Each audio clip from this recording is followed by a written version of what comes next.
Couple things I want to cover, Jimmy. Yeah. 500 level has now improved on the M&P code. Now go to MP30 for 30% off. Jimmy, I got to tell you something, right? I was at the beach, again, 500 level. If you guys haven't looked at the shirts, right, go to the website. It's incredible. And I got to be honest, right? So it was a little chilly today. I brought the dogs to the beach. I was off work for the Jewish holidays, today. right? It wasn't cold, yeah. but I have from 500 level, I have a Roman Reigns sweatshirt. Now, usually sweatshirts are not always the nicest fabric, unless I'm into really nice fabric because I just don't like things up against my skin. So usually I'll get thinner type of shirts, but this is a heavy sweatshirt.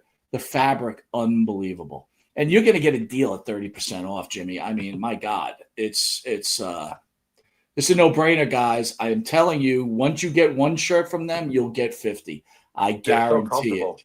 And they've got all the sports. Yeah, dude, tell me what you think of it, Jimmy. They're so comfortable. I got to get a long sleeve now. I'm telling you, I got to, because it was chilly today, especially for a guy who's been in Panama City Beach the last 2 years. It was chilly today, and I love the material. It's so silky. Is that the right word for it? I don't know. No, absolutely. Absolutely, dude. It's so comfortable. So, yeah, I got to get myself some leveled long sleeves. That's for sure. 30%. And again, it doesn't, they got plenty of wrestling stuff. They got baseball stuff. They've got football. They got everything, dude. MMA. They got it all, man. And I'm telling you, it's very high quality. Again, 500 level code MP30, 30% off. So if a T-shirt costs you $20, what's 30% off on $20, dude? It's enough. 10 plus another 20% tacked on top. Not much. It's a steal. It's a steal. I agree. I want to remind everybody too, the Monte The Pharaoh show, hit the QR code, be willing to check out our shows on YouTube, where we got almost 24,000 subscribers. Go to our Facebook page where we're approaching 27,000 subscribers. And again, if you feel like donating to the show, please go to the Monte The Pharaoh webpage, hit donate. Helps us bring in more guests.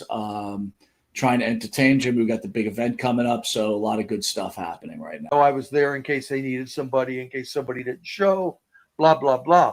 Well, that night in LA at the sports arena in front of about 12,000, 14,000 people, Lee Marshall didn't show.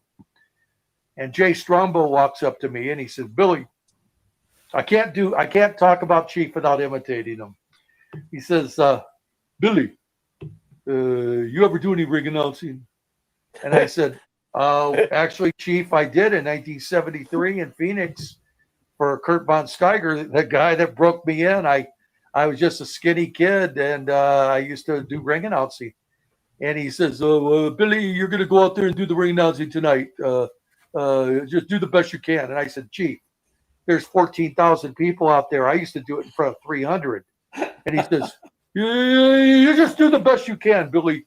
And just do the best. You're all I got.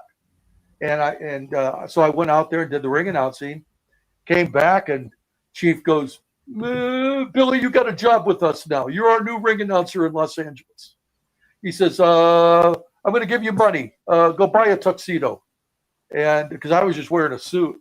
And I went and bought a tuxedo. And from that point, from 87, let me say, 87 to about 94, I was the regular ring announcer on all the LA, San Diego, Bakersfield, sometimes to Phoenix, sometimes all the way to Seattle, Washington, several shows in Honolulu, in Denver.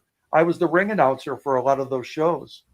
So I supplemented my income with my wrestling on the indie circuit, with doing ring announcing for Vince, along with, during that time, working their TV tapings every 3 weeks for Vince under a hood as the Black Knight or as the White Shadow, only because, again, Vince didn't want me to show my face because the people would say, oh, that's the LA ring announcer.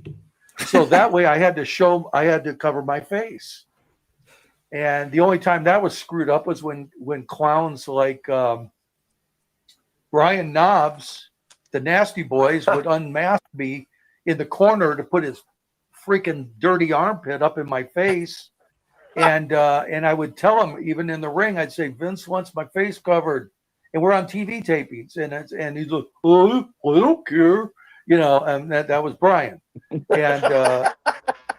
And I think that was about the most accurate I could give Brian. Well, could I assume that you won't be giving any money towards his GoFundMe? I'm assuming.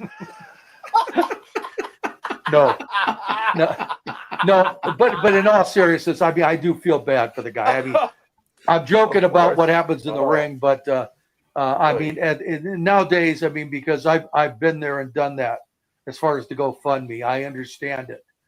So I mean, I'm not laughing at Brian like in that respect, but because I know he's in bad health and things like that. But I'm just saying, when he was healthy, he was a pretty big, arrogant guy, and so that was just the way it was. But I don't know. I got off on this tangent here.